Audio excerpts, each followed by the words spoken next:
అంటే దరిద్రం. వీటన్నిటికంటే నికృష్టమైన మాట నిన్న రేవంత్ రెడ్డి గారు మాట్లాడినారు. ఇది పేపర్లో రిపోర్ట్ అయింది, దాని ప్రకారమే నేను మాట్లాడుతా ఉన్నా.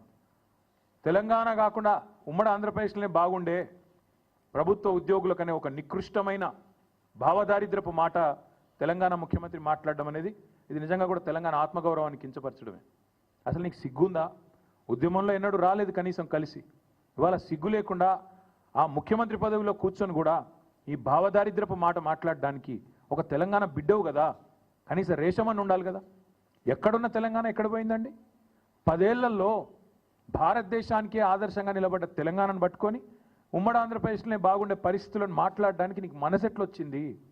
నీ రాష్ట్రాన్ని నువ్వే కించపరచడానికి నువ్వు ముఖ్యమంత్రి అనే ఇంగితం కూడా నీకు లేదా?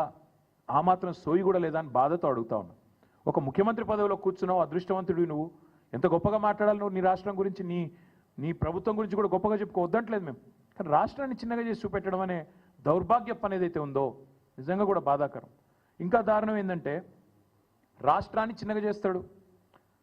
ప్రభుత్వ ఉద్యోగుల పరిస్థితి అట తెలంగాణలో బాగా లేకుండానట, ఉమ్మడి ఆంధ్రప్రదేశ్లో బాగుండేనట.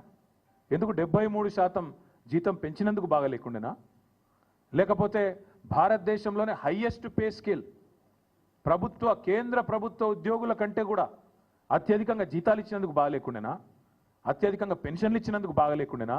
లేదా ఇదే ప్రభుత్వ ఉద్యోగులు మన రాష్ట్రాన్ని అగ్రభాగాన భారతదేశంలో నిలబెట్టినందుకు బాగా లేకుండేనా? ప్రపంచంలోనే అతిపెద్ద లిఫ్ట్ ఇరిగేషన్ ప్రాజెక్టు కట్టింది ఇదే ప్రభుత్వ ఉద్యోగులు కాదా? ఇదే ప్రభుత్వంలోని ఇరిగేషన్ డిపార్ట్మెంట్ కాదా? రాష్ట్రాన్ని భారతదేశంలోనే తలసరి ఆదాయంలో నిలబెట్టింది అగ్రభాగాన ఇదే ప్రభుత్వ ఉద్యోగులు, ఇదే ప్రజలు కాదా? రాష్ట్రాన్ని వ్యవసాయంలో ఇబ్బడి ముబ్బడిగా ఉత్పత్తులు వచ్చినాయంటే ఒకవైపు వ్యవసాయ శాఖ అధికారులు, తెలంగాణ రైతులు అందరూ కలిసి కష్టపడితేనే కదా ఫలితాలు వచ్చినాయి. మరి అట్లాంటిది తెలంగాణలో ప్రభుత్వ ఉద్యోగుల పరిస్థితి బాగాలేదు, ఉమ్మడి ఆంధ్రప్రదేశ్లోనే బాగుండే అనే నికృష్టపు మాట ముఖ్యమంత్రి నోట రావచ్చునా? ఇవన్నీ కాకుండా పచ్చి అబద్ధాలు చెప్పడమే వీళ్ళు అలవాటుగా మార్చుకున్నారు. ఎందుకు ఇస్తలేవా రేవంత్ రెడ్డి పెన్షన్లు అంటే పచ్చి అబద్ధం. ఎందుకు ఇస్తలేవా రేవంత్ రెడ్డి 100 రోజుల్లో 6 గ్యారంటీలు అంటే ఆర్థిక పరిస్థితి లేదు, దివాలా తీసినది, నాశనం అయిపోయింది, అప్పుల పాలైపోయింది అని దివాలా కోరు మాటలు మాట్లాడుతున్నాడు ముఖ్యమంత్రి. నేను ఇదే ముఖ్యమంత్రి, ఇదే కాంగ్రెస్ పార్టీ నాయకులు ఎన్నికలకు ముందు మీరు అడిగినారు, రిపోర్టర్లు నిలదీసినారు. మీరు I applaud you, I congratulate you. మీరు అడిగినారు సూటిగా, మీరు అడ్డగోలు హామీలు ఇస్తుండ్రు, ఎట్లా అమలు చేస్తారు అని అడిగినరు. అడిగితే ఆ రోజు పెద్ద పెద్ద డైలాగులు కొట్టిండ్రు.